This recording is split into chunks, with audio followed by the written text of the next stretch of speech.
now? Can you hear me now? Kelly, can you? I heard that, but it was on the mega delay because your mouth wasn't moving anymore. You can hear me?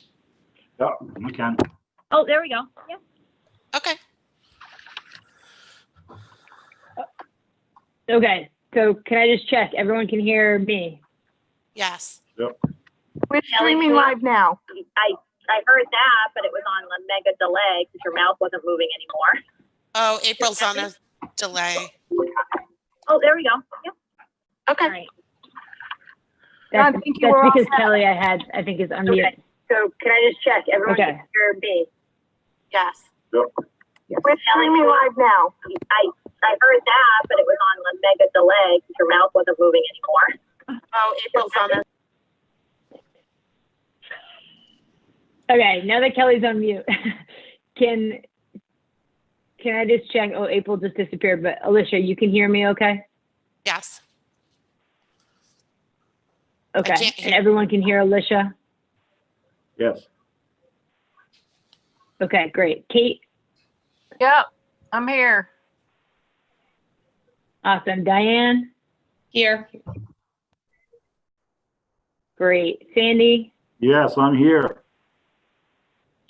Okay, now we should just wait patiently. No one move or breathe until You April do gets back. You do have a lag on your end, Sarah, when you talk. Okay, well, just don't look at my mouth. Just listen to my voice. It's like watching subtitles. Turn your video off. Mine'll turn off in a minute anyway. Okay, April, can you hear me? I can, April, can you hear And me? everyone can hear April? as long as you're, and it's in sync now, I think it's better. All right. But I'm through my Okay. computer audio, so if it starts breaking up, let me know and I'll try and call in again. All right, 1 month in. 8 minutes. Not too bad. Okay, I think we can go ahead and call this to order then. Kate, if you wouldn't mind when we come to it, just sharing your screen. I'm afraid to touch anything at this point. Okay. And we can call to order the school board finance, June 1st Finance Committee meeting. So on our agenda today is just to review the, so at our last meeting, school board meeting, we made some a recommendation to the leadership council just to go back and look at a few different areas and sort of to come back with some adjustments of what that would look like based on our recommendations. And so the purpose of this meeting is to review that material and just give us the opportunity to ask questions. For anyone who is dialed in from home or watching, first of all, I just want to apologize for the technical difficulties. Thank you for being patient with us. We will do public comment at the end of our meeting. So it's scheduled to go from 3 to 4:30. I'm not sure if we'll need the whole time, but we will do public comment at the very end. If you want to follow along, if you go to our website under the Finance Committee agenda, you'll find the materials that we'll review on the call today. And if you are not interested in speaking but would like to make a public comment, or if you have to leave the meeting, you can send your comment to publiccomment@scarboroughschools.org, and we'll go ahead and read that in for the record. So Kate, if you want to go ahead and bring that up, I think we can sort of start to talk through that. And I guess Right, while Kate so is doing it, it looks go like ahead. I don't have the option to show. Take it back. I got it. Never mind. Found it. Sorry. Okay, cool. Carry on. No worries. So what we had thought in terms of an approach for the meeting today, I know you guys have put you on the call, but also the rest of the leadership council have put a lot of time into getting this to us and getting it to us in advance of the meeting. So really appreciate that. We actually have all had the opportunity to go through it in quite a bit of detail because you sent it on Friday. So we utilized the weekend and this morning to dig into that. So I don't want you to think your efforts went unutilized. So we did appreciate that. And because we had the time to go through that, I don't know that we need to use this meeting to cover every detail. I think maybe just a refresh, and I can kind of read back to you how we're interpreting it, and then we can just open it up to questions. I know I have some questions, as do Alicia and April, I'm sure. So if everyone's okay with that approach, we'll start there. Cool. And actually, I should probably just say that I know this has been a really long process, and I don't think the process is getting any shorter or any less difficult. I don't know that we're in a position in the meeting today to necessarily make any recommendations or suggestions that or I guess give finite recommendations that we'll give to the board on Thursday night. And the reason for that is because there's still a couple of things in motion that we're looking for some more information on from town council that are, I believe, on their agenda for Wednesday night to be covered off. So a couple of those items are whether or not we could utilize impact fees to fund some of the planning and development work for a new school. Whether or not we could set up sort of a separate COVID-19 response fund. So right now, the way you guys, or I guess prior to this proposal, you had that sort of scheduled in added into the budget before we took the reductions. So one of the things we had talked about was, can we actually take that out of the reduction proposal and almost use that as a separate item? So say, you know, we've met your goal, but also we have to recognize the times we're in, and there's going to be additional costs because of that, and sort of take it as a separate bucket. And then the third item was around capital improvement, and sort of getting a little bit more clear direction from them as to whether or not we can actually pull more from capital rather than our operating budget. So I know that in this recommendation, you guys have put forward some additional capital items. So assuming that we do get the formal go ahead to do that, then we can pull a little bit more from capital instead of our operating budget. Previously, we were under the impression that we had to hold to the limits which they agreed to at their first reading. So we have, we'll take information that we get from this meeting, information that we get from the town council meeting on Wednesday night, and then we'll have another finance committee meeting on Thursday before our board meeting, where we'll come together and figure out what we want to do, what kind of recommendations we want to make as a finance committee to the overall board on Thursday. Any questions on that? Okay, cool. So Kate, how I am interpreting this, and April and Alicia, if you guys are interpreting this differently, you can kind of shout, but I don't know, Kate, if you want to scroll down just a little bit. Yeah, keep going. Awesome. So at our board meeting, the recommendations that we made, basically how we're interpreting this is you guys put all those things back in, and that came to an amount of $633,000. And then based on the conversation we had, we said, go ahead and pull out the COVID-19 additions, which were about $433,000, which brings us to a total, that you've updated the items in motion. And so Right. with the combination of taking out the COVID-19 and updating the items in motion, there's still about $150,000-ish that we need to find in order to hit the current town council goal. Sarah, I guess I do have a question. Can you hear me? Yep. Okay, so before we go past the COVID question, which I know needs some work from the town council side, as far as how they think that looks, is it your understanding that we would still have the $430,000 in our operating budget, but we would consider it separately from them? Or are we talking about like a completely different fund? Based on a conversation that I think Leanne had this morning with Paul, I don't know that it's necessarily a different fund. I think the way that I'm thinking about it is, if you remember last year with our budget conversations, we had said, yep, we'll work towards this goal, whatever that goal was. However, if there are circumstances that come up, such as enrollment, that we need to add certain things back in, then we just need to be a little bit flexible. So we'll meet the goal and then we'll add to it if we need to. And I think that we're approaching this in a similar way. So we'll meet the goal just based on our operating budget current. And then we'll say, but given COVID-19 and the uncertainty of what school will look like when we go back to the fall, there's some additional costs that are going to be associated with that. And so here's an additional $430,000 that we need to put into our operating budget so that it's there to support. But we don't want that to be considered necessarily as part of not meeting the goal. Does that make sense? Absolutely. Yeah, that's exactly what I was wondering about. Like, where does it fit into the picture of the budget as we need to approve it?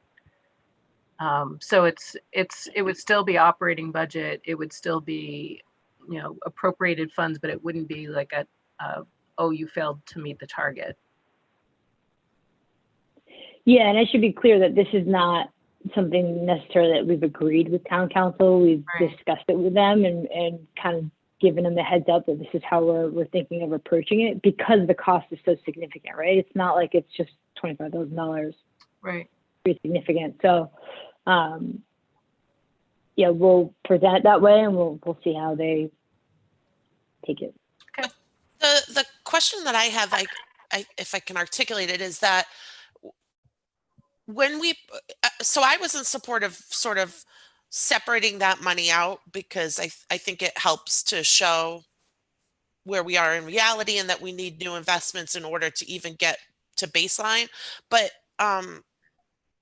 where are we? Like, what's the target date for presenting that portion of the budget to town council, to them, and then getting their feedback in terms of how we're going to meet the funds of the COVID, the 430 from the COVID. So if we have to come up with 430 for COVID, pending sort of federal reimbursement or state reimbursement, for example, or further guidance from the town council, when does that refinement occur in the process?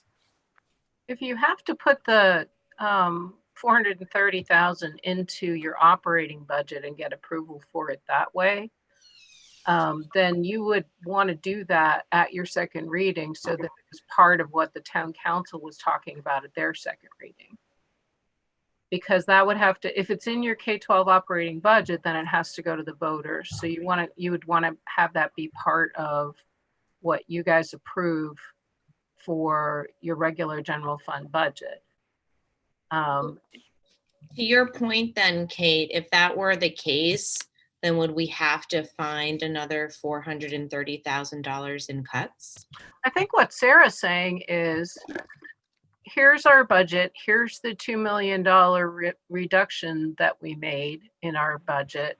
And oh gosh, we have to add 430,000 back. So we've met the target with what we knew, and now we're adding back 430,000 to cover the cost of COVID stuff. So I guess that's the part that I'm confused about. Where's the part that we go, oh, here's our budget, we met your budget, and now we've got to add? When does that part occur? We'd have to articulate it all as part of the second reading, in my opinion. It would be the board saying, here are the reductions that we're making in response to what the town council has asked us at their first reading. And here's our bottom line, but our bottom line is $430,000 higher than that number. Would it be worthwhile to request a joint finance committee meeting, Sarah? Or are we past that point? So the other, so yes, I do think potentially that could be valuable. I think what I've heard is that one of the scenarios on the table is that town council delays the second reading, which could mean that we could delay our second reading until we have more information from them. So that would, I think, give time for a joint finance committee meeting before our second reading. Or regardless of what they do, we can choose to delay ours in order to try and get a joint finance committee in before that we have our second reading vote. Is there Ultimately, if they go first, right? So if they have their second reading before us, then we definitely need to have we need to have a joint finance committee meeting so that we can express to them where we are with the budget process. Otherwise, our way of communicating that to them is through our second reading.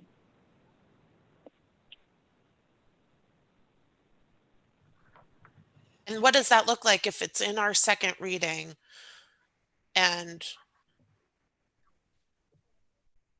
it's inconsistent with what they're doing?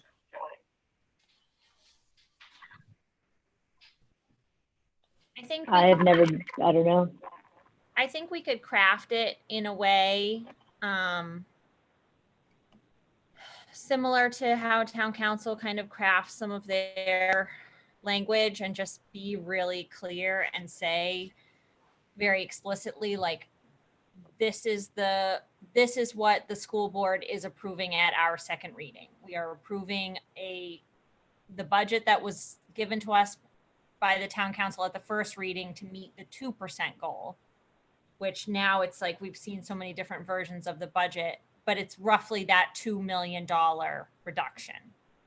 So we would approve a budget that was in line with that $2 million reduction, and then have language in our motion that said we are seeking additional approval of 400 and whatever $1,000 for the purposes of COVID related expenses in excess of, and then whatever our net budget that we're asking, whatever our net budget is that we're approving, we would just ask for that, like, very clearly in excess of that number.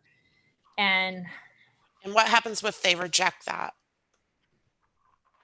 Then I think we're back to Diane's question, which is then we need to find an additional $400,000 in our budget to make room for the COVID stuff. Yeah, and what's happened in the past is that the board has met after the town council's second reading and vote, and that's when we get the bottom line number of what's being allocated to the schools for their budget. And sometimes that number matches with what we've done at second reading, and sometimes it doesn't. So if it were the case that that we gave a larger number to the council and they said, no, you can't have that, then we would have to meet again and figure out where that extra money was going to be coming from before it goes to the voters. And then what happens? There's a third reading? No, you're making another vote to amend the budget based on what the council gives you. Okay. So you've done your first and second reading, you've passed the school board's budget, but then the town council says you actually have X dollars, not Y dollars. And so you go back and you vote on where those dollars come from. Okay. Then I continue to support that concept. I just worry about how information gets spread out in our community, and that people won't necessarily understand what's happening. So I think it's important that we are pretty clear in our messaging what we're doing and why, because there could be potentially, we're in the clear and then over $400,000 worth of cuts that need to happen again. That worries me. Is there a way to get even a thumbs up behind the scenes, if this is even realistic with the council, before we make any assumptions? Because I'm worried if it's mostly thumbs down, we might as well know that up front. Yeah, so this is kind of the purpose of us reconvening on Thursdays. We've asked them to have a discussion on it at their meeting tomorrow night. Okay. So I'll wait for that. Thank you. And yeah, I'm not sure that we'll get any direction, but we've asked multiple times over email and asked them to put it on their agenda for tomorrow night. So another way that you could present a piece of information that takes into account the concept that Sarah's talking about would be to have two versions ready for second reading, and to say, okay, so if we need to cut deeper and we need to find $430,000, here's what it looks like. And if we don't, then here's what it looks like. so that you're poised to communicate clearly in either direction. There's just the amount of iterations that we're trying to do this year is insane, right? I mean, if we Yeah. hit this target goal, if we hit that target goal, and then, well, what do you want us to do with all the COVID money and that iteration? I mean, I think it's fair if we laid it out just like we had the tier, you know, that initial spreadsheet with all the tiers on it. I think if we as a school board finance committee prioritize those tiers, I think it's fair to present that and say, this is where we're at with the budget that we approve. And if we need to take $450,000, then this is what it's going to look like. And town council will be able to make an educated decision on whether or not they want to increase our budget by $450,000 to allow for the COVID, or whether they look at the cuts we're going to have to make. And because I think that's a fair question for them to want to know. They're going to want to know the impact of approving that additional money. But we've already, I mean, you're so right, Alicia, because there are so many versions of the budget now. But I do think we need to have it clearly laid out what the tiers are still, so that people know what they're voting on in terms of whether it's a budget that they can support. Well, but now are we doing a tier, the tier that brings us to the 2%, and then with and without a COVID contingency? Yeah, I guess so. But I agree, and I agree with that approach though, April. And I think maybe that's what we spend our time Thursday is kind of putting together as a working session what those proposals would look like. Okay. Because at that point, I think we'll hopefully have, you know, the information we need from Sandy and Kate and Diane and the rest of the leadership council, and it's really just direction from town council that we need at this point.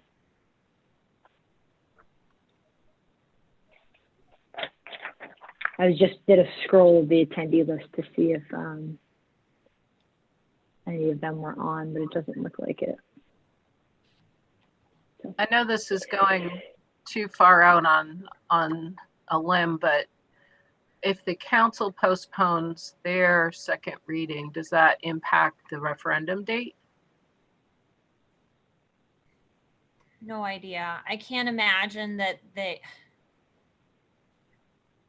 I know one of the things that we always question, and it came up at communications committee the other day, was this idea that people can request an absentee ballot that does not reflect the actual approved budget on it. And I read the newsletter that the town council sent out today that if you subscribe, you got the town council newsletter, and the wording of it was a little different, and it made it sound like you can request an absentee ballot, but that Tody won't mail them until the referendum number is set. So she's but maybe that's just my interpretation of how it's read, but I can't imagine that they are going to move. What is the timeline? Yeah, well, it's a wonder, and it's something that I'm sure we'll hear more about when the town council meets. I think that the ballots are interesting in that in the past they don't have a number on them. They just say, do you approve the budget that was passed by the town council on X date? And so, you know, you could have a ballot in your hand that would be valid for a vote after you knew what the number was.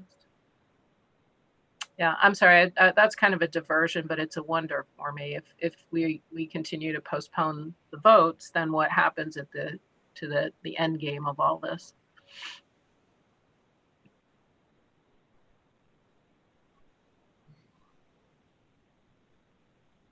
Yep, no, it's a fair question, and hopefully they'll discuss that as part of their decision.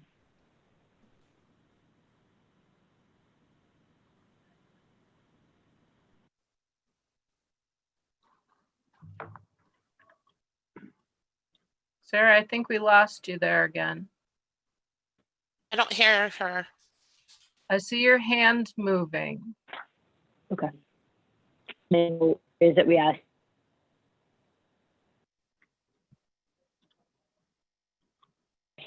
you to look into some options, and Sarah, you're going in and out.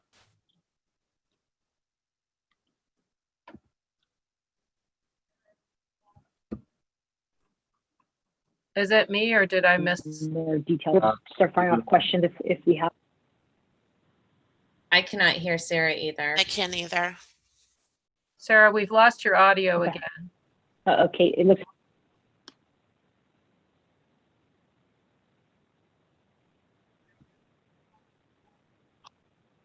So I'm wondering if Sarah should try to log back in to see if that's more successful, or can you do the audio piece on your phone and the video piece on your computer?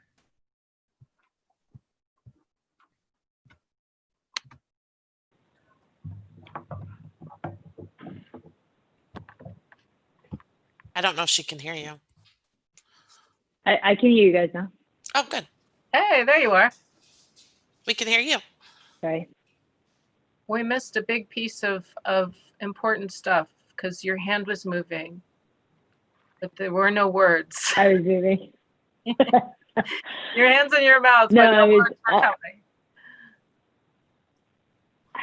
Sorry, this is so annoying. I was just saying the remainder of the document is, you know, you guys sort of responding to our request for more information or looking at areas that we had suggested for additional cost savings or reductions, rather.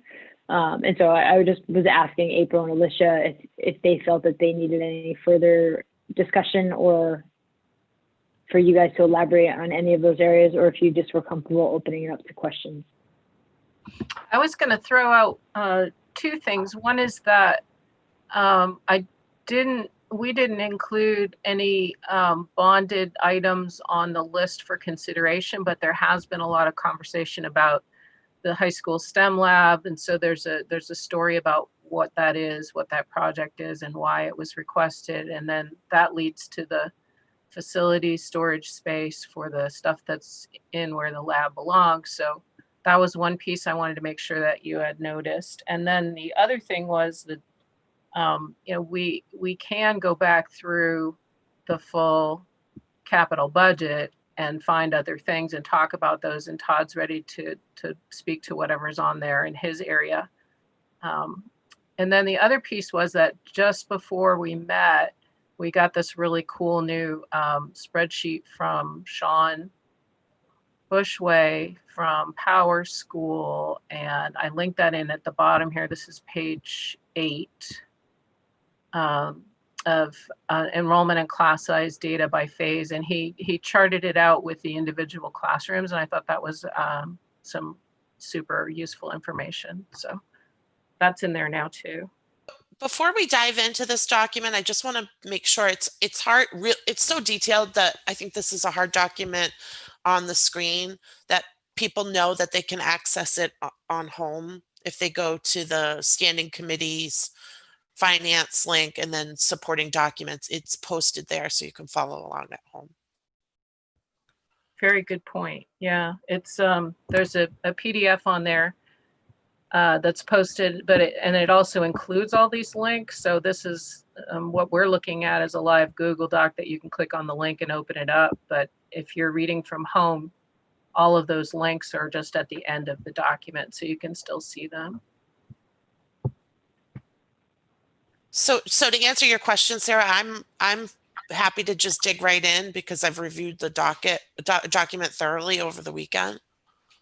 Yep, me too. Awesome, go for it. Actually, if somebody else wants to start, I'm trying to pull it up on my own screen so I can scroll around in it if you're handier than I am. It's kind of tough.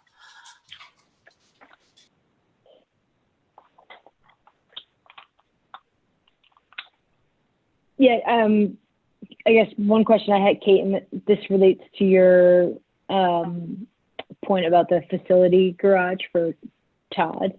the 392,000 in the budget that's scheduled to be bonded for the STEM lab, does that include the facility space, or is the facility space an additional line item?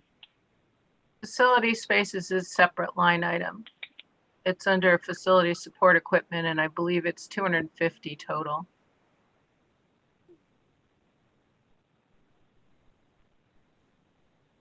Okay. Can you repeat that, Kate? Was And- that for just the building, 250? Yeah, let me, I actually think it's 299 is the line item. right, I'm getting the detail for the line item here so you can see. Thank you. Can you see the new and improved little page here? Is this the link? Is this the CIP link in the document? Yeah, this is the CIP detail, the first one. Oh, okay. And it has, you know, as you can see, it has a description of everything to do with the first reading budget. Right here at the top of this page. What page is that? Do you know? Well, I can't get you guys out of my way to see Page the 5. number. Thank you. Sorry. Page 5. Yep. I shouldn't be allowed to drive. So the create STEM lab space is 300,000 on this chart. It actually ended up being 392 because we got a firm quote. And so that's where the 92,000 was added at our first reading. And then under facilities support equipment on the next page, you've got some replacement floor scrubbers. You've got the truck, and then you've got 250,000 for the garage. The 299 is the auto scrubbers and the storage garage, and then 55 was called out separately under a vehicle line. It's kind of confusing going from this to what's in the budget book because those are just single line items, but this has a lot more detail about what we're putting in those lines. So then when I go and cross-reference it with the document that shows us what's appropriated or bonded, that garage is under a bonded? Yes. Okay. And the STEM lab as well. Okay. Yeah, let's see if we can get there from here. So that second document that's linked in here is the little grid that shows A's and B's. Appropriated is A and B is bonded. Okay. Thank you. You're welcome. Kate, I guess related to the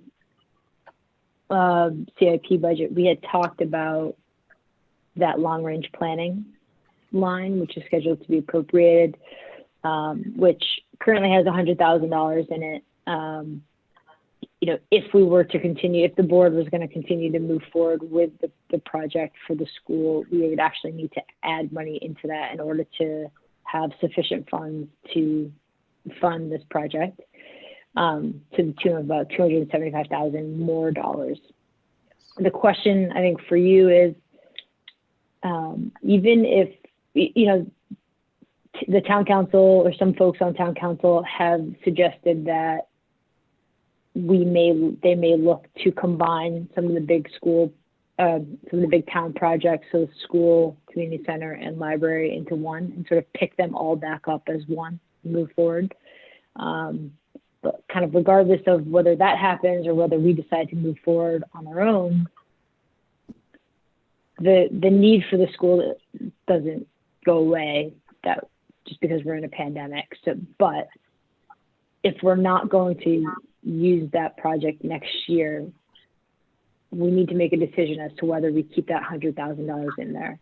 So I guess the question is, if we keep it in there, can we add to that year over year to sort of make up a balance for when we do the project and sort of utilize the funds, whether it's next year or the year after that, so that we have them in there as reserves for when we do decide to move forward? That's a hard question for me to answer because it goes to the funding source. If we we can get budgetary authority for something in CIP and not spend it in that year. It is a multi-year program. So, for example, a good thing comes to mind, roofing repairs that we had, a large repair at the high school. We had the money budgeted for last year for the summer, and we did not spend it because we did a big, long, arduous bid process. And it's only just now that we're getting around to getting that work done. So the money, the budgetary authority doesn't go away. I don't know, however, whether the town would actually appropriate those funds, since it's tax dollars, whether they would take those funds in the tax year in which the budget is approved, or if they would then have to raise taxes for it in an ensuing year if it was going to be appropriated. That part I don't know. It's not something that I have control over. Does that make any sense? I don't know if they would have to take the $100,000 this year and put it in the bank and wait for us to add to it. Gotcha. Now Is that something we can find out? Because I think that's gonna, help us as we make our recommendation to the board. I can certainly ask Ruth how that would work. Yeah, I'm struggling with this too. I don't see a path for us putting $350,000 away for the architect all in one budget year. And so I am very curious if there's a path for us to do it in increments like this and kind of create a savings account, for lack of a better word, for that investment or for that money that we know we're going to need to spend. But if that isn't an option, and we are faced with needing to put the $350,000 into one single budget cycle, then that to me says that that $100,000 that's being budgeted for right now could be put towards something else. Right. I'll reach out to Ruth and ask her that question. I know it's simple if it were bonded, because if it were bonded, you just wouldn't borrow the money until you were ready to use it. And we do that all the time where we have multi-year projects going on. What I don't know is if it's scheduled to be appropriated, do they appropriate it in that current year and then save the money? The other way of looking at it too would be, and we talked about this at another meeting, would be to think about the scope of work, and is there some work that can be done with that $100,000 that moves us forward and that doesn't then expire or become less useful over time.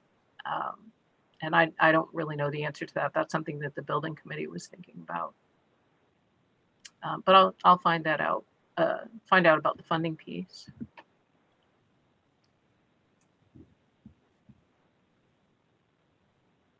Oh, Alicia, I think I can hear you. Lost you. Oh, sorry. I now have two mute buttons going on. Did we ever ask the question if we can use the impact fees to fund the architect study? Yeah, so that was the other question that we asked, and they're bringing it up for discussion tomorrow night at Town Council. Okay. The feedback that I received was, they don't have a definitive vote on it yet, but I don't think we should get our hopes up. That was the one that they were. I received. Okay. Yeah. Thank you. That was the one that they were sort of lukewarm on. Okay.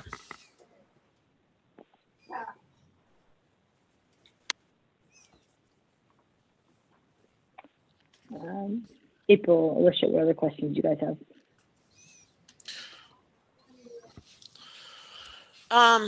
So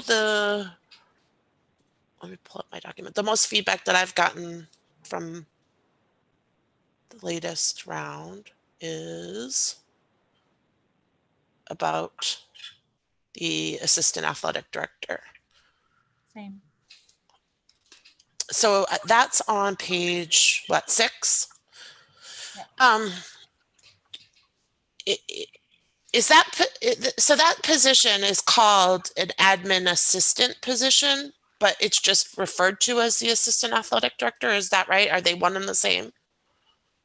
Yes, he's the administrative assistant for that department. Okay.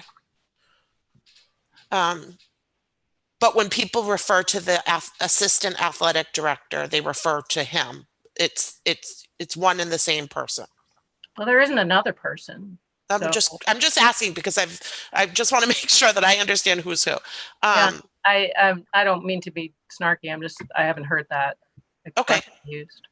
Oh, that's the way he's referred to in the community, to me at least. So is that's an admin position?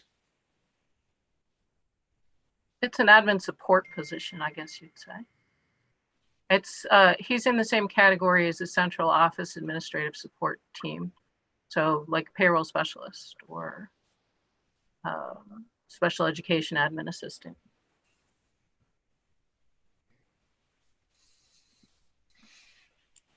And who supervises the overtime and approves it? Mike. Okay. Kate, along those same lines, do you know? I'm sorry, Alicia. No, go for it. Do you, or do either of you guys know, and if not, maybe you can get back to us, like what the average overtime is for administrative assistants? I don't know. I mean, there's such a diverse group. Some have no overtime, some have overtime. I don't know that there's a sort of standard.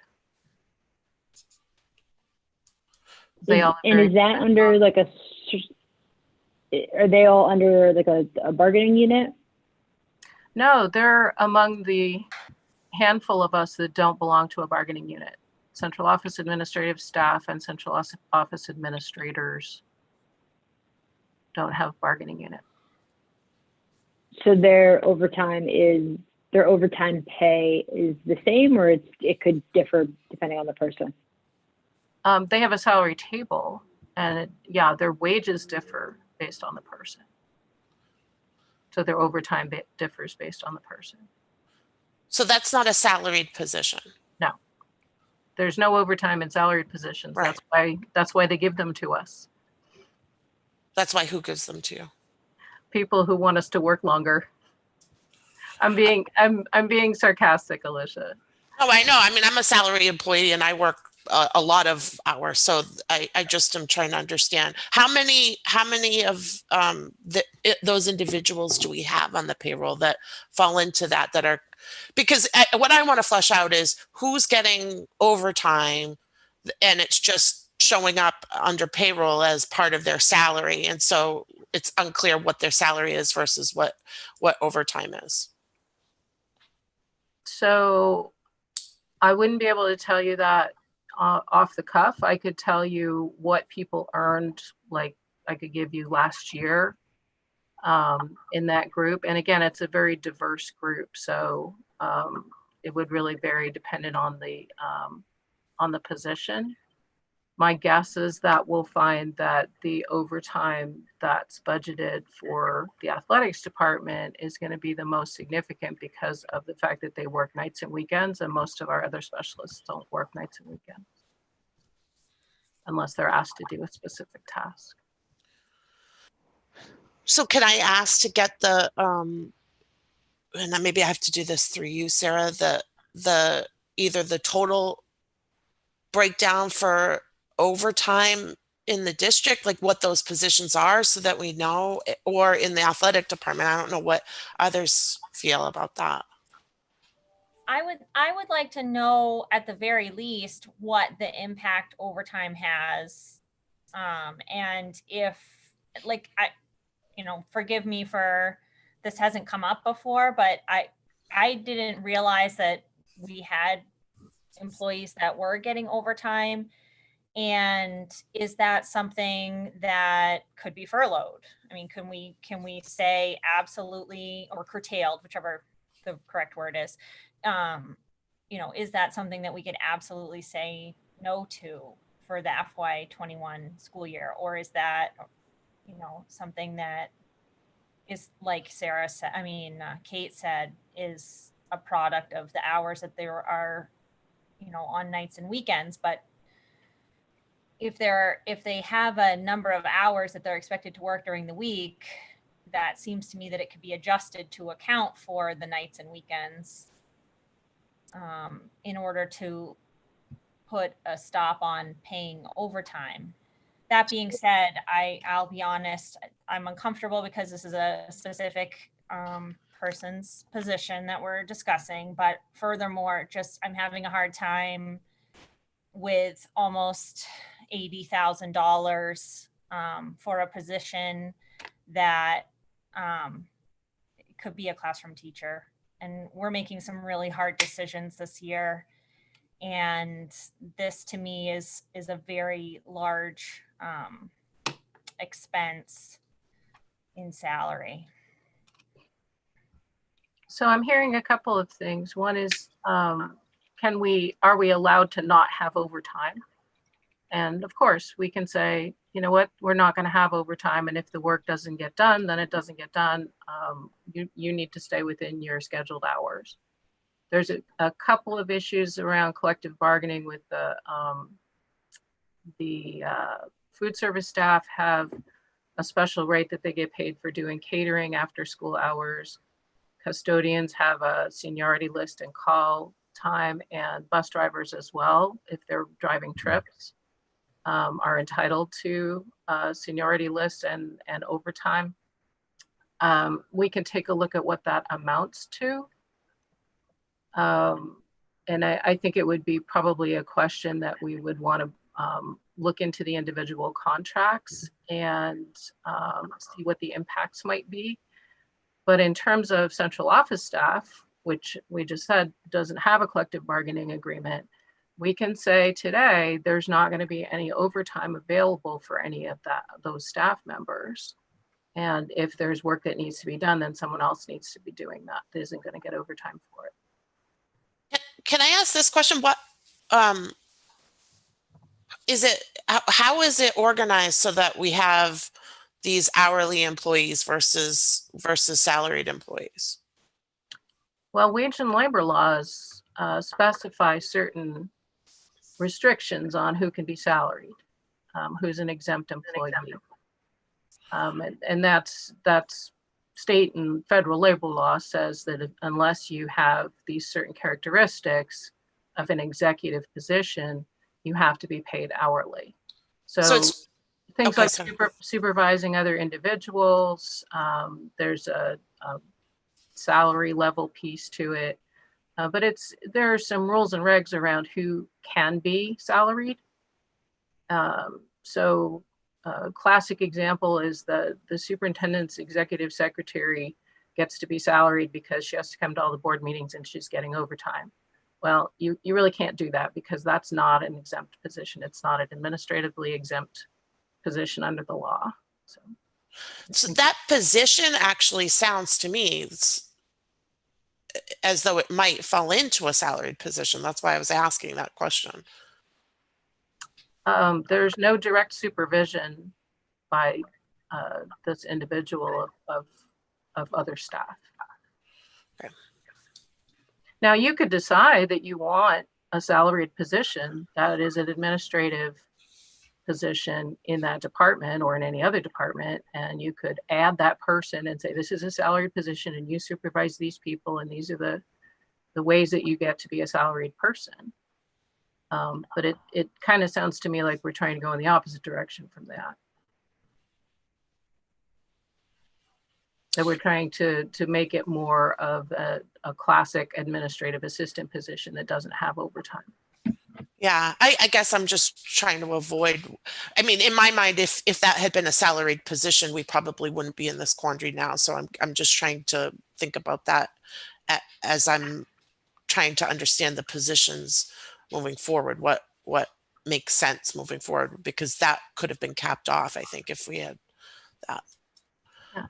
Well, and one of the things to bear in mind about this very small group of people, there's only about a dozen people doing these jobs, and they're in this non-bargaining unit separate situation by the nature of their jobs, because they do odd things that are one-offs in the district. There's only one person doing accounts payable and receivables, and she has a very different set of duties from the person who sits next to her, who manages the special education office. So can we get that list? Sarah, I don't know if the request has to come through you for the overtime positions in the district, just so we understand what that is, what their responsibilities are when we're trying to make some of those decisions. There's two questions in your question. One is, who are the central office administrative support staff? And then there's a question about overtime, because not all of those people would work overtime. Well, I don't even know, Kate, if they're in central office. That's why I'm asking the question. I don't know who they are. So you want to know who works overtime. That's a different question. And how much it is. Yeah. Okay. And is that across all groups in the school district that you're looking for that for? Yes. Yeah. Okay. Thank you for the clarification. Yeah, that's easy enough to pull. I can get that. Okay, thank you. Guys, before we move on, I just want to take a second. We're getting quite a few comments that come in through the Q&A. I just want to remind everyone that per our board practice, we do take public comment at the end of the meeting. And in order to make a public comment, we will ask that you just state your name and your address just for the record. If you have to leave and you can't stay, you can always email publiccomment@scarboroughschools.org. And again, we'll read that into the record. Sorry. Thank you. Go ahead, Alicia, if you have more questions. Is the admin assistant still in the budget? I thought that was the position that we had talked about removing. So far, we've removed $4,000, which is a portion of that job. And Mike has told us that he is ready to take the rest of that job away, but there hasn't been any action taken on that offer. Is that was that the one that was at 0.8? She was at 0.4. The request, the initial request, Alicia, was for her to go from 0.4 to 0.8, I believe. Right. And then when we made our first round of reductions, she actually was going from 0.4 to 0.2. Okay, so this would reflect 0.2. The total that's left in the budget, let's put it this way, the total that's left in the budget for that position is $11,759. So we could use that as a further reduction to the budget that's on the table right now.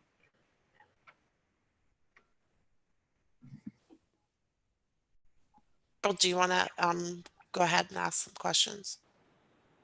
Oh, you cut out, Alicia. What did you say? Sorry, do you want to ask some questions? Sure.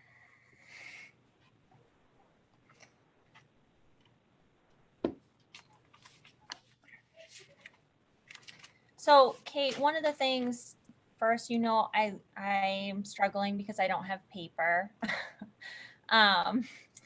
So one of the things that I can't hear you, April. Can anybody else? I can hear her. Yes, yeah, I can hear everybody her. else is nodding, Sarah. You want me to wait?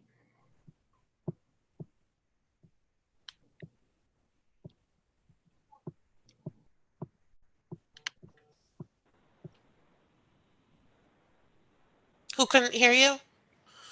Sarah. Sarah, can you hear her now? Doesn't look like it. I don't think she can hear me either. Sarah? Yeah, it seems like maybe if she logged off and just did a phone in, even though video is preferable, that might I'll text her. be more reliable.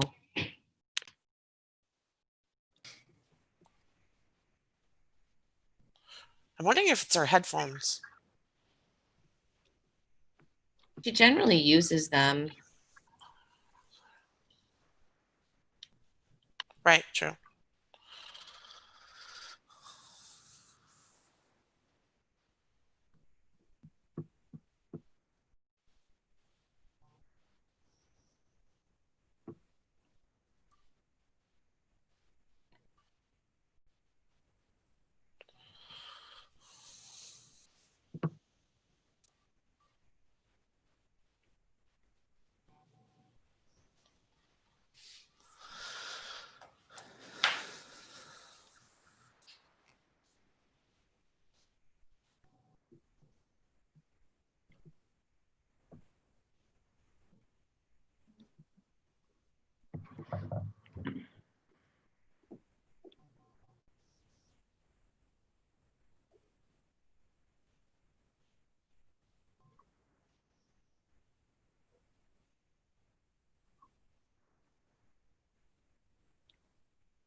All right. Sarah says she's going to try and reconnect, but to just go on without her for a minute.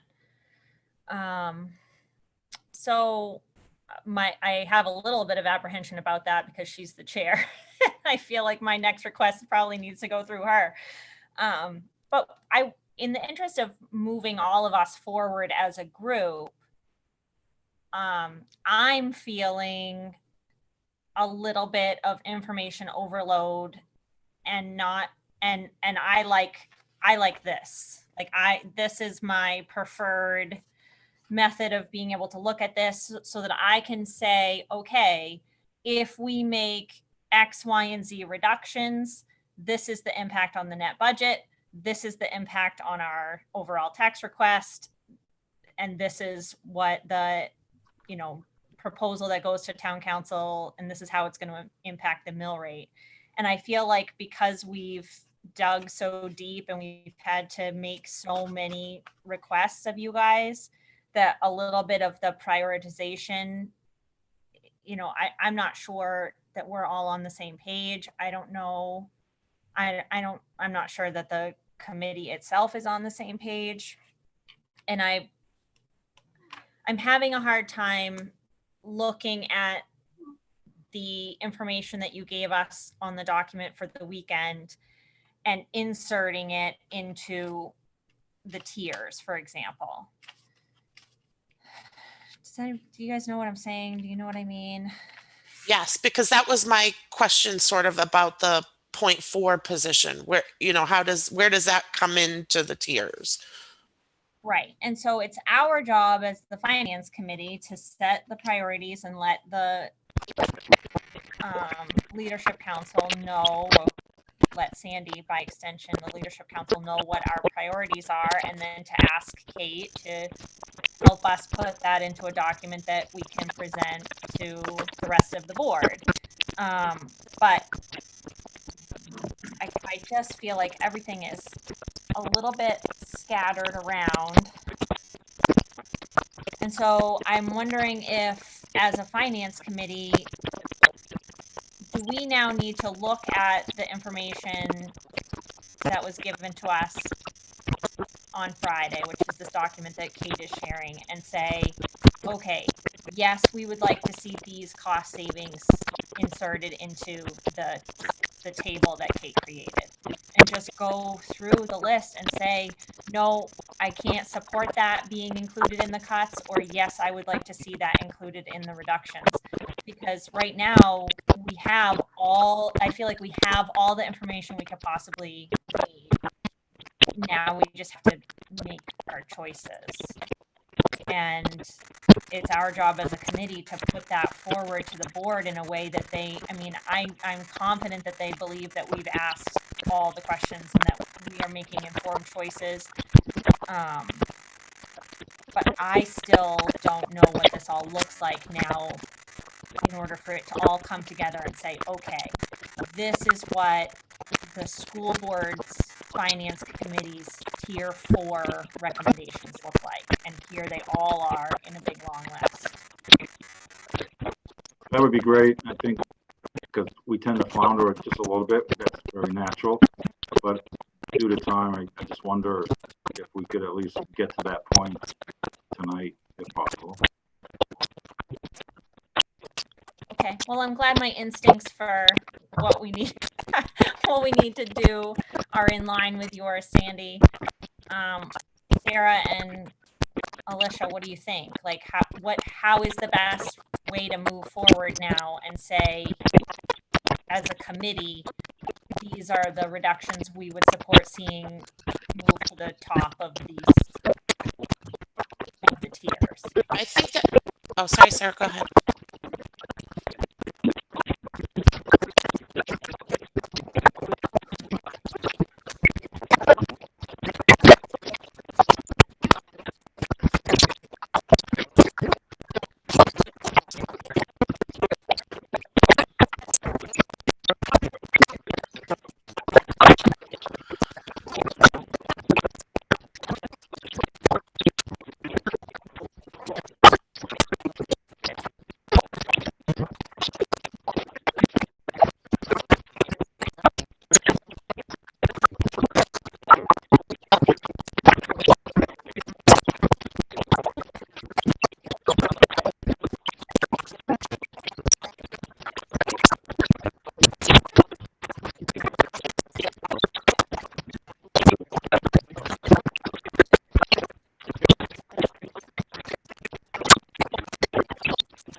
Well, we have 7 minutes, right? And we need to discuss as a finance committee what, now that we've asked our questions, well, 7 minutes before questions open up, right?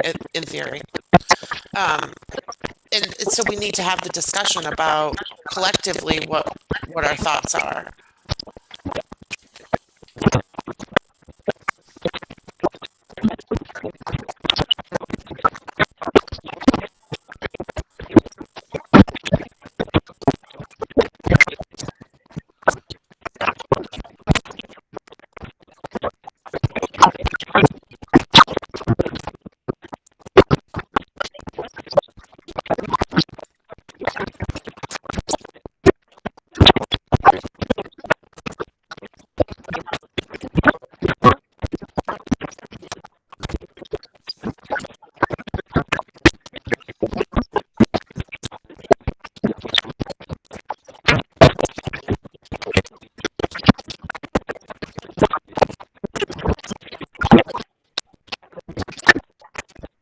Can we confirm that before you move on?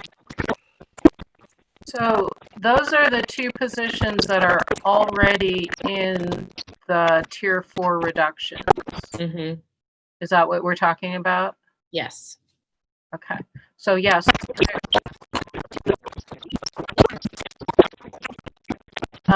So additional instructional coach position reductions. Oh, you're speaking about, can you see this on the screen still?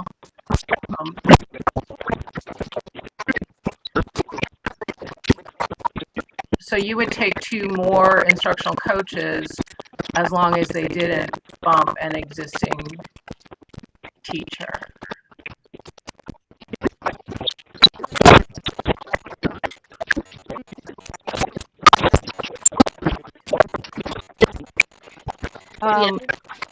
Go ahead, Diane. I was just going to say the other piece that I would just caution you to consider is what that support looks like according to phase. I appreciate the conversation about not wanting to lay anyone off, but if those open positions are clustered at one specific phase, for example, we don't want one phase to have inequitable support and another phase to enjoy the same support that they've had. Do you understand kind of where I'm going with that? Does that make sense? Well, how many instructional coaches would that leave? If you take 2 from middle school and 2 from Wentworth, middle school has basically none, 0.1, and Wentworth has 1. That's what the grid up here is, the existing people. So we've already taken 1 of Wentworth and 1 of middle school here in tier 4, and then that would be another Wentworth and another middle school. That make sense? So that's shifting 4 out of 11.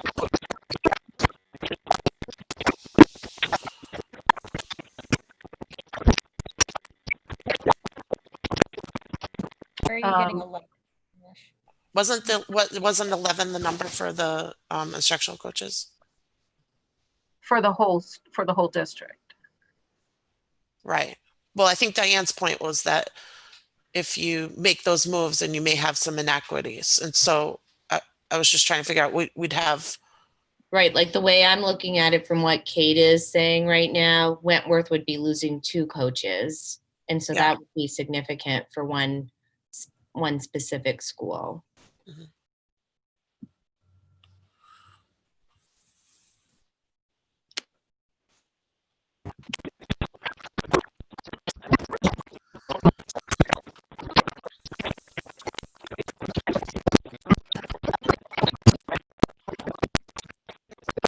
I mean, I think anything is possible. It just depends on what the directive is or the way that you want to see this happen. Because presumably these folks hold similar certifications, at least within K-8.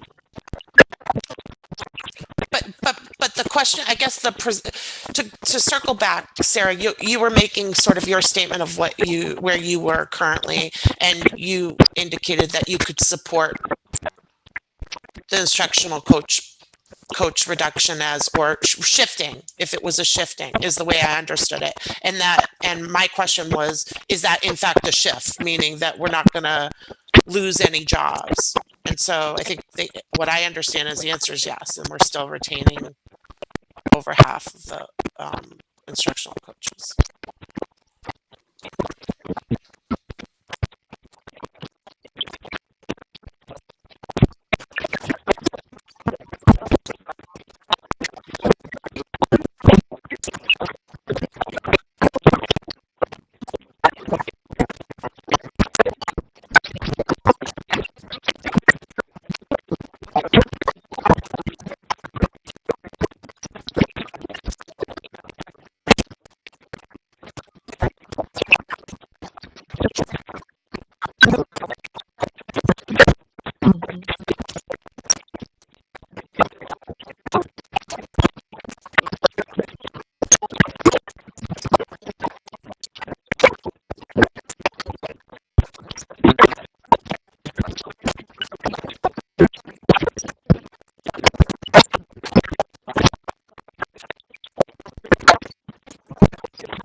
So I think if you look down at the 3rd bullet, it kind of explains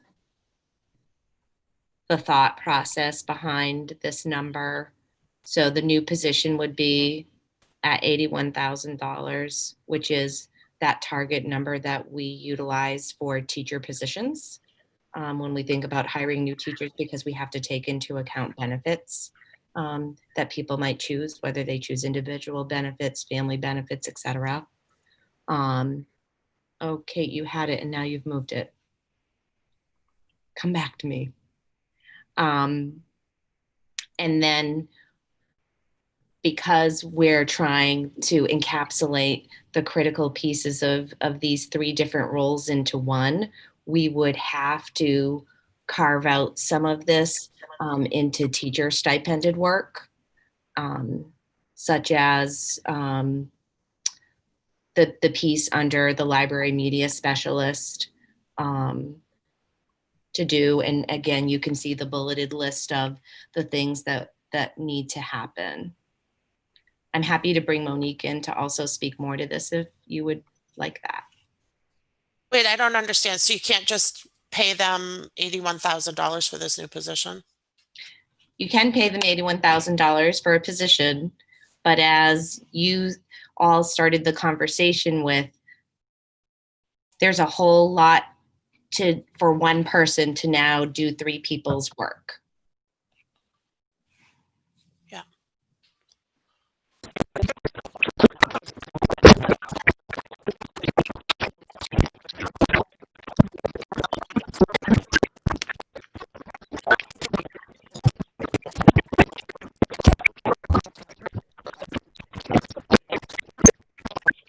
Correct. So for example,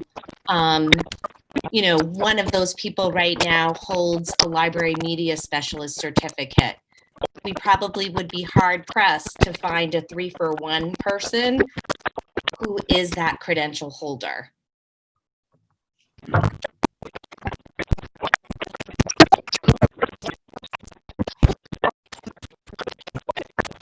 I could add some more thinking to that.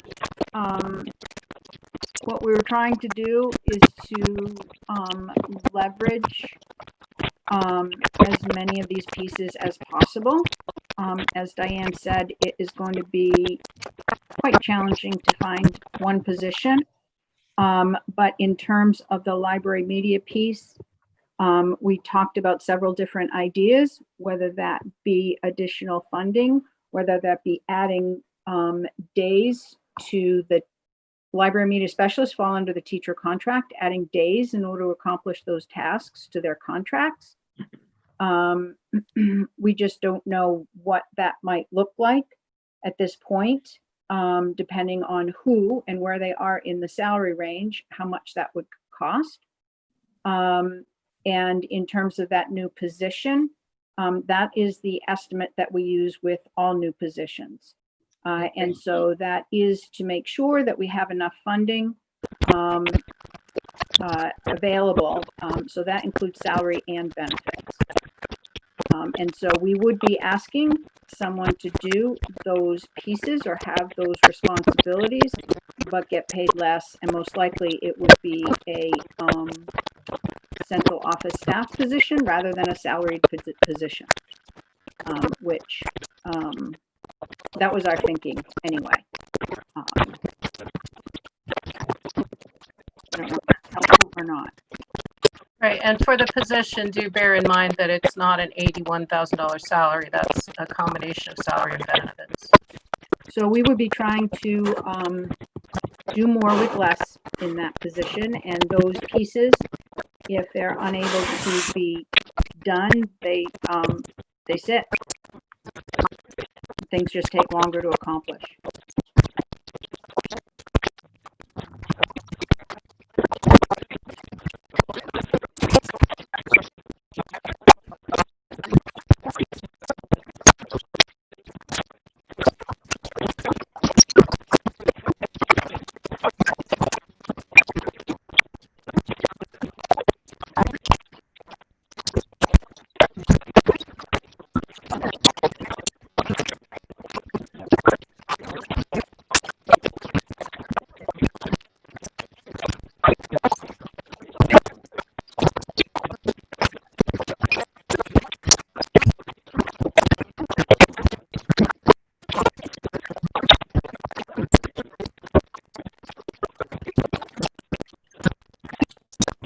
I'm okay. I'm happy to have at least a little bit of better understanding of a path forward, and if we're going to use Thursday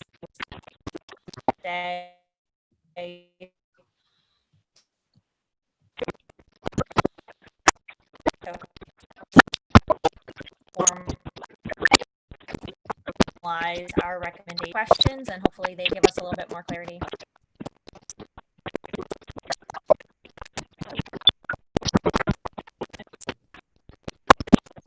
So it would be helpful for me, Sarah, to know if you would like us to wait to hear the directive or the feedback from town council tomorrow, and then for April and I to come prepared for the meeting on Thursday to have that discussion with you, or come with our own thoughts, or what? How do you want to work it out as a group, or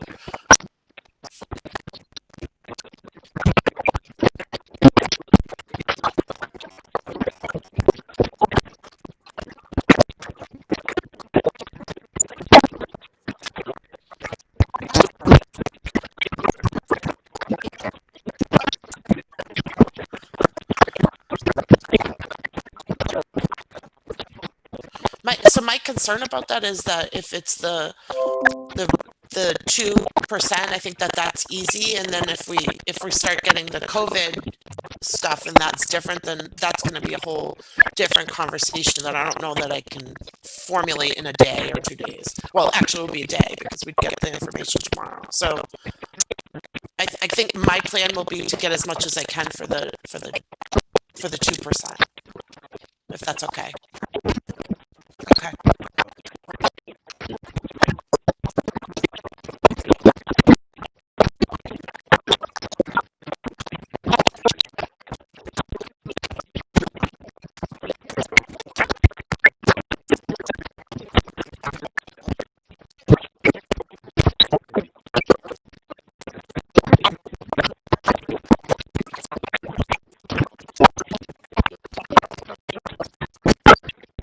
Thank you.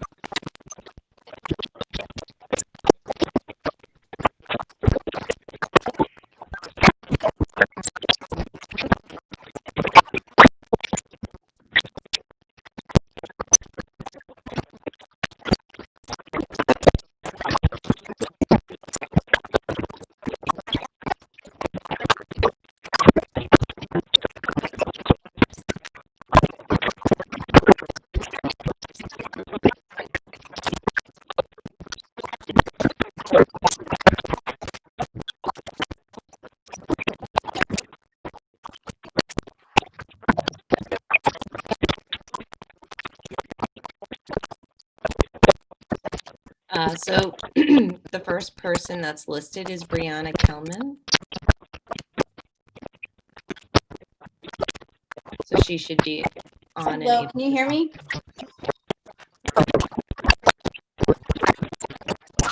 Hi, Brianna Kelman, 220 Pine Point Road in Scarborough. I'm here today just speaking as a teacher. So thank you for the opportunity to speak and for the work you're doing. I know it's not easy. I'm the department chair of the world languages at Scarborough High School and a Spanish teacher. I just wanted to speak to support the written communications from my department members over the last several weeks regarding the digital world language subscriptions for our students that are now being cut from the budget proposal.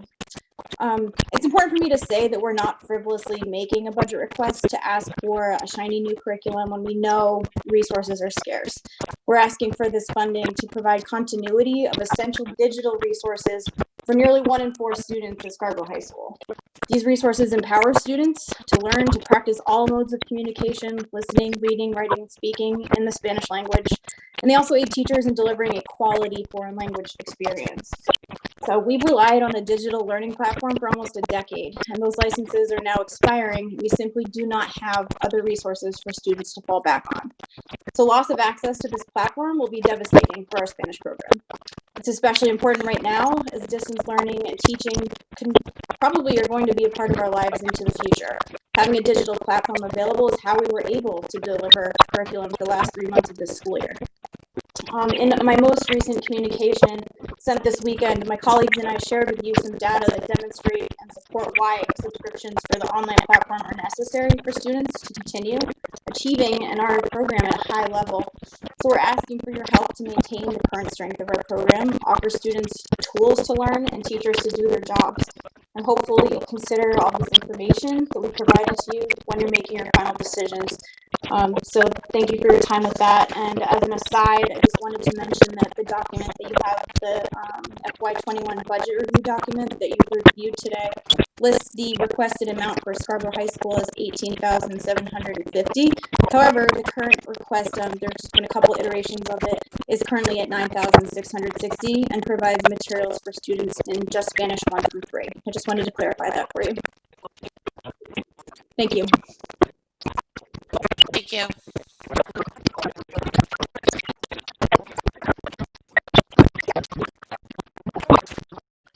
just So jump right, in real quick here.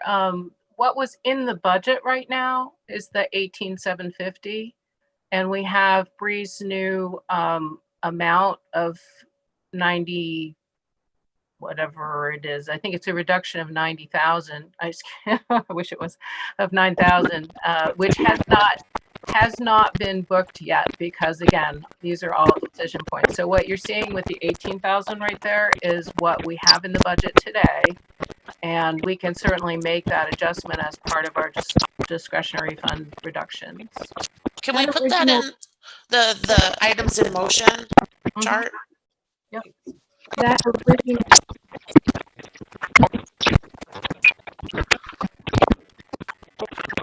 yes, you do lose material. The original budget request was for texts, classroom sets of texts, as well as the online subscriptions.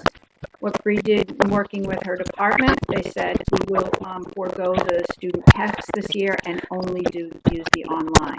Brianna, correct me if I'm wrong on that. That was my understanding. yeah, that's right. The original request was for a 6-year subscription because that's what each language typically does, and that was for levels 1 through 4. And so in between now and the last few iterations, it's come down to just Spanish 1 through 3. So those are the most critical levels to focus on with the transition, and just for about 210 students.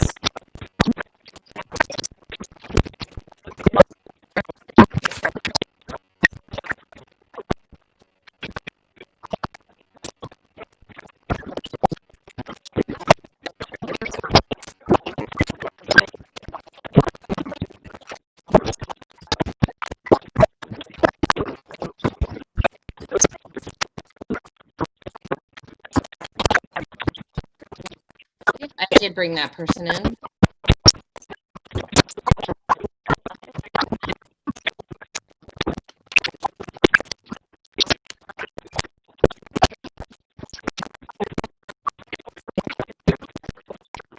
Hello?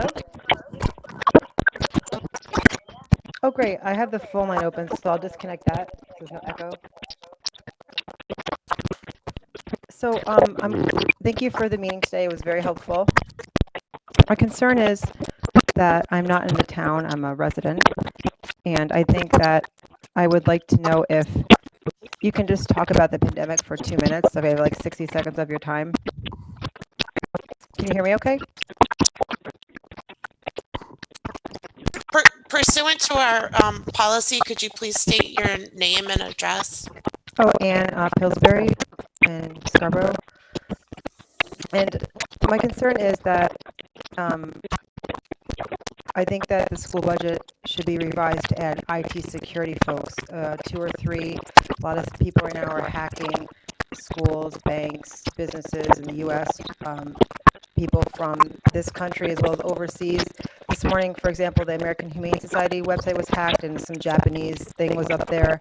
So anyone clicking on that website could have had their computer compromised. I know this because this is something that is in my line of work. So my suggestion for the school board and school budget people in Scarborough schools as well as the town would be to potentially hire more people in IT security, secure your town website, train all of the families in Scarborough, do some like training sessions to say, please only use Zoom web-based. If you use the Zoom client download to your computer, you will get hacked. There's a lot of security issues. Just use a Chromebook. Don't use Zoom on your family computer. Have an empty computer as I'm using now with no personal information. Just use a web-based Zoom to secure your personal data on your own home computers. My other suggestion would be to bump up the online learning because I personally am not sending my child to school in the fall. Until there's until the pandemic is calmed down, there's a vaccination, there is no way I will send my child to school where he will be an innocent child and my daughter will be an innocent daughter and maybe lick something or touch something or share sports equipment or something will happen where they will get coronavirus and die, to be frank with you. So I would like to know if you can bump up all your online learning tools. We'll all get through this together. And then when there's a vaccination and when everyone will be safe and not die, then the kids can go back to school. Then we can resume all these great things in your budget, like, you know, sports and things that normal families enjoy at school. We love school. We love having that community. Scarborough's the best town. But I really think you should consider that there's a pandemic And South Korea just opened up their schools, and they're a very safe country, and they all got sick, these children, and they closed them back down. So go to the news, keep up with the trends, and realize that if you open your schools, you're setting yourself up for children possibly dying or going to the hospital or being hospitalized.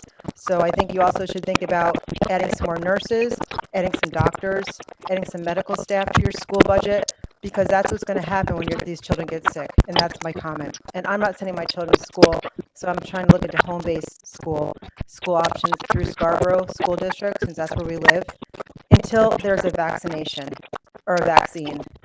Thank And I you. think you should really understand that I'm not the only person.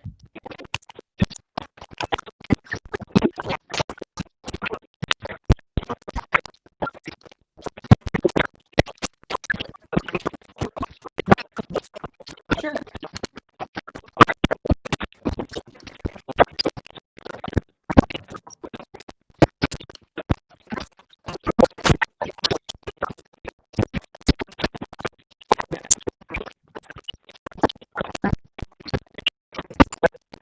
Okay, can you hear me? Sorry, I'm trying to go in between screens. Can you hear me now?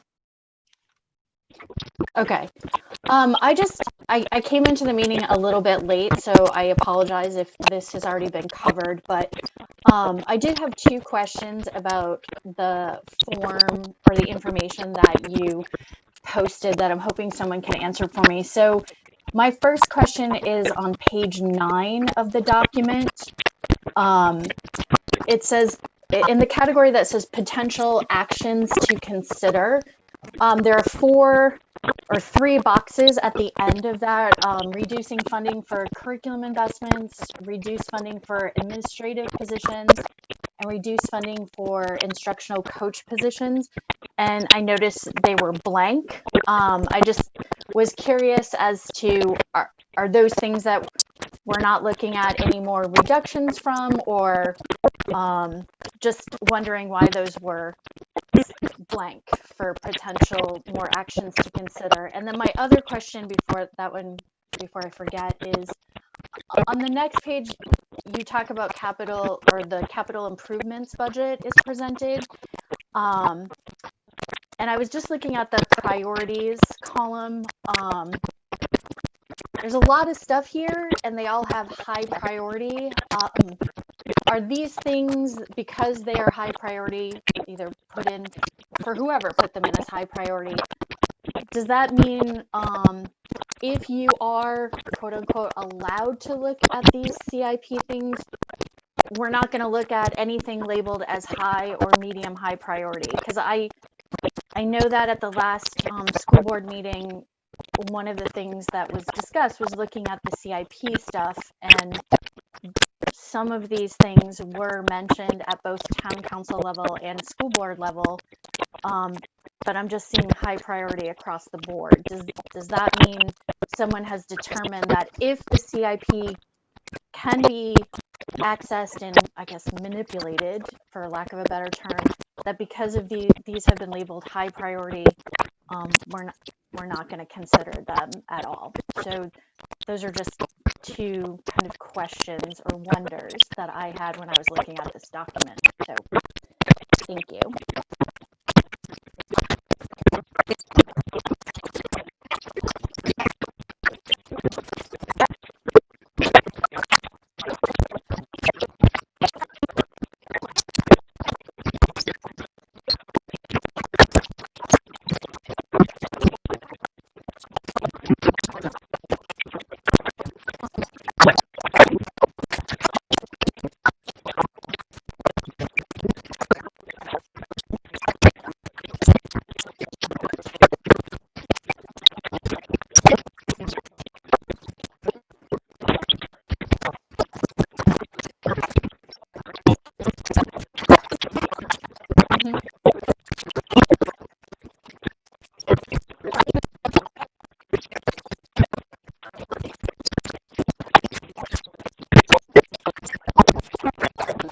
Yeah, that's what I was trying to go back and forth with, Sarah, when you guys called on me. It was to see, are some of these items bonded versus appropriated already. So, You can find it in that second CIP document. You have to cross-reference them. The problem is that sometimes they're not named the same thing, so Yeah. it's hard to tell which one's which. yeah. But that's what I've been doing. Okay, thank you.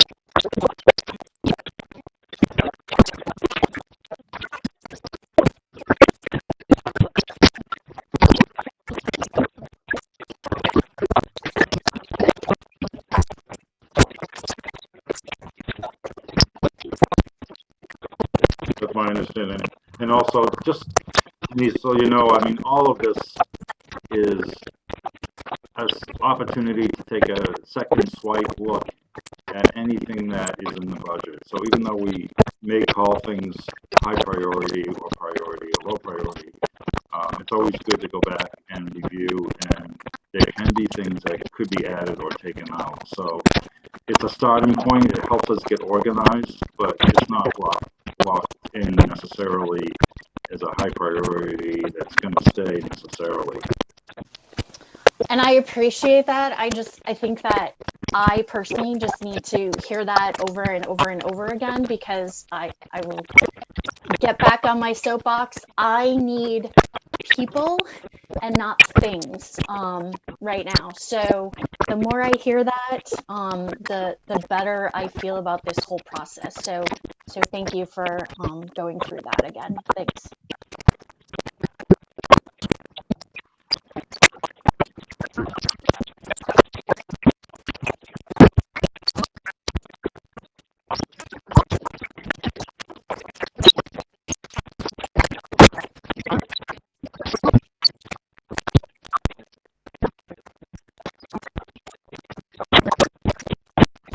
No, I just want to say thank you for giving us this additional iteration of the budget. I know that it's time consuming. I know it's frustrating because it's all stuff you feel passionately about.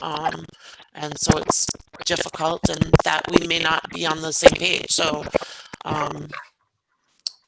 and I think it's important that we all remember that we're all trying to do the best that we can through this process.